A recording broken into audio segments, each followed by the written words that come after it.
वन्दे ब्रह्मपुराधिपं श्रीसहजानन्दं च मूलाक्षरम् श्रेयस्कारणसद्गुणैकनिलयम् श्रीप्रागजिह्वावत ब्रह्मोपासनधारकं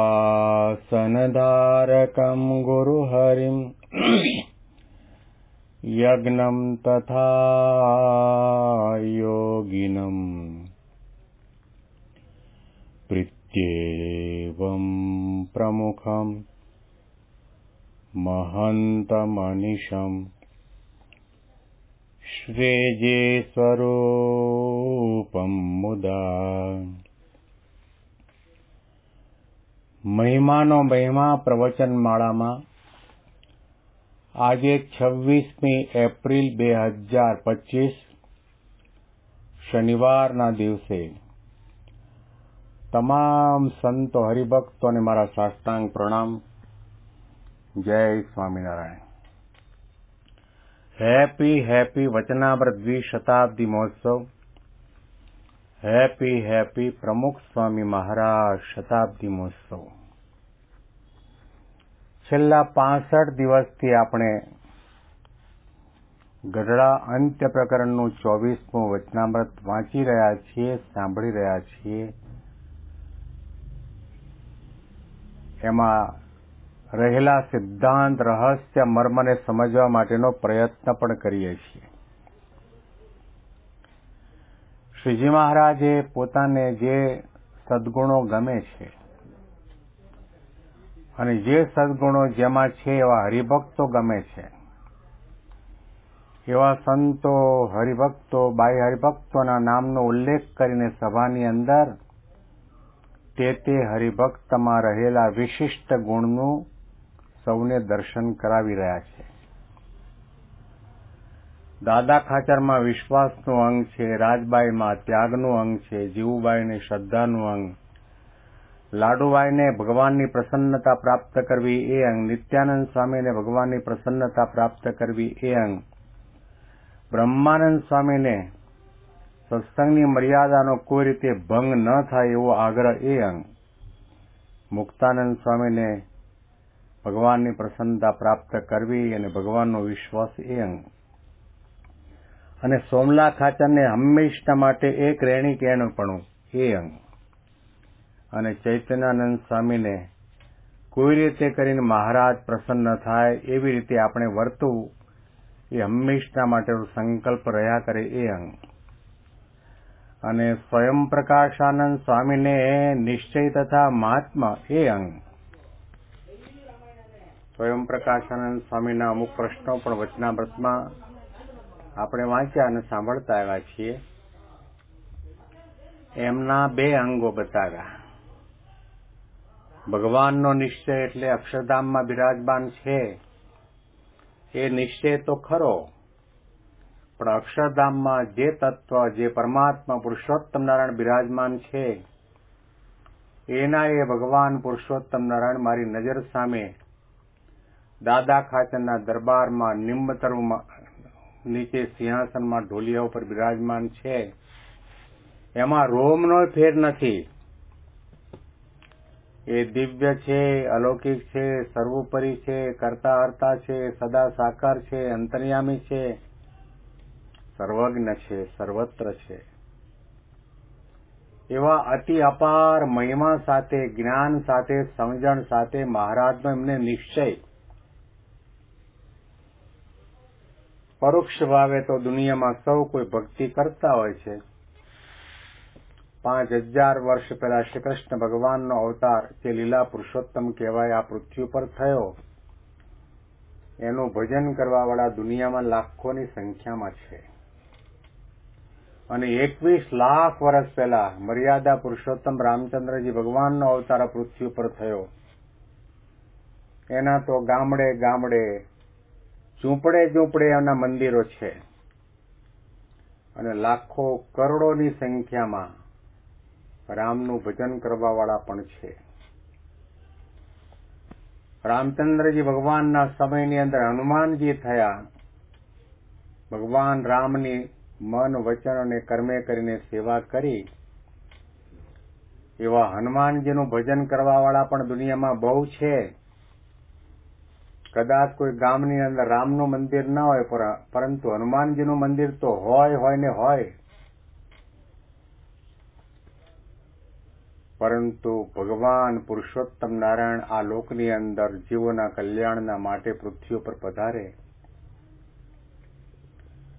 અને એને ભગવાન તરીકે માનીને,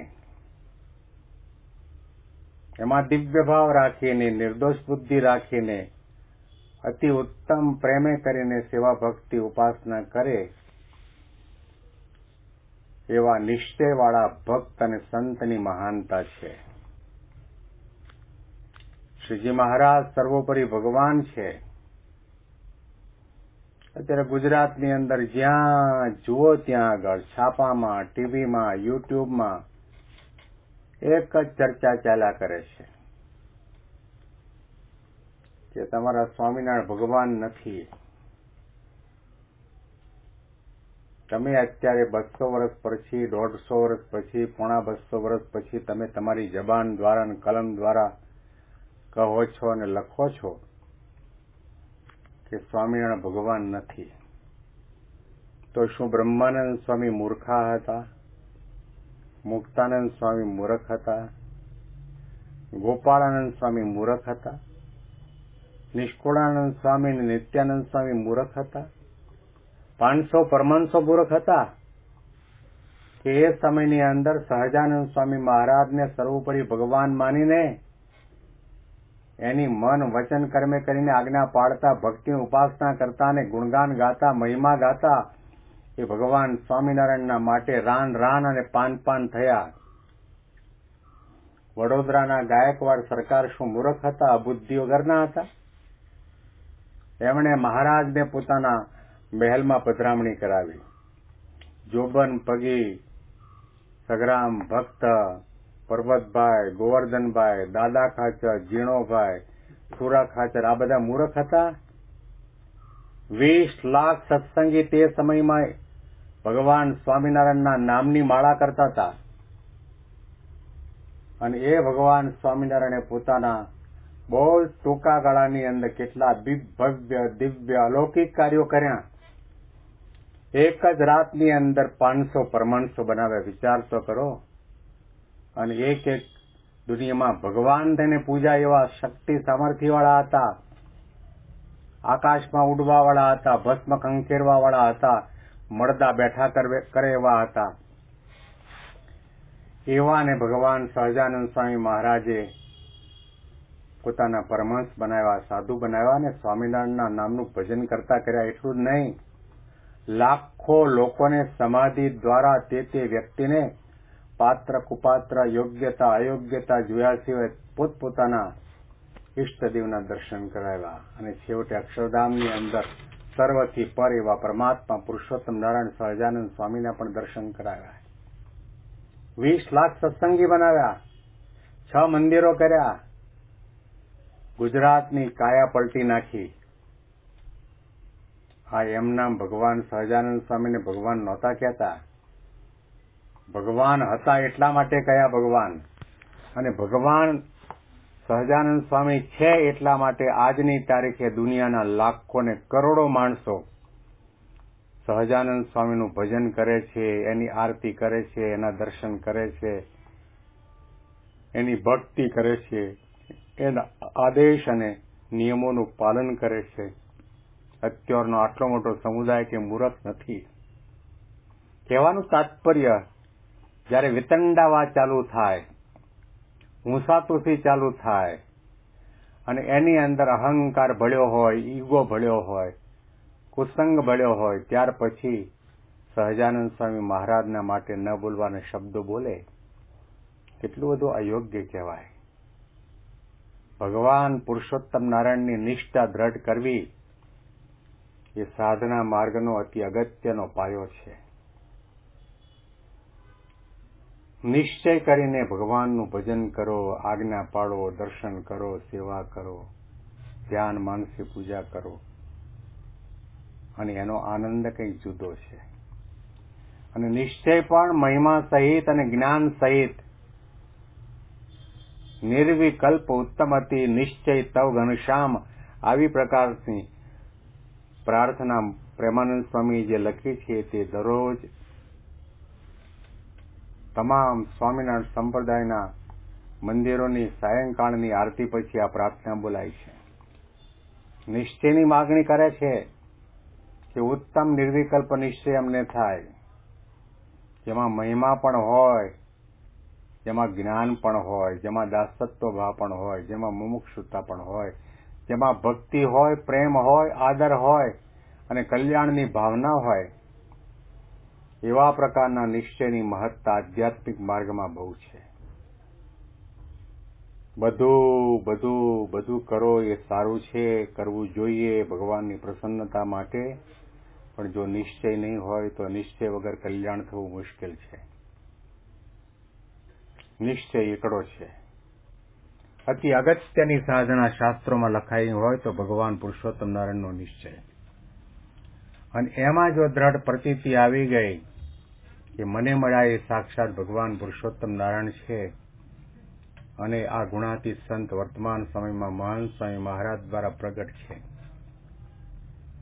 રોમે રોમની અંદર ભગવાન પુરુષોત્તમ નારાયણ રહ્યા છે, એમનામાં રહીને કાર્ય કરી રહ્યા છે.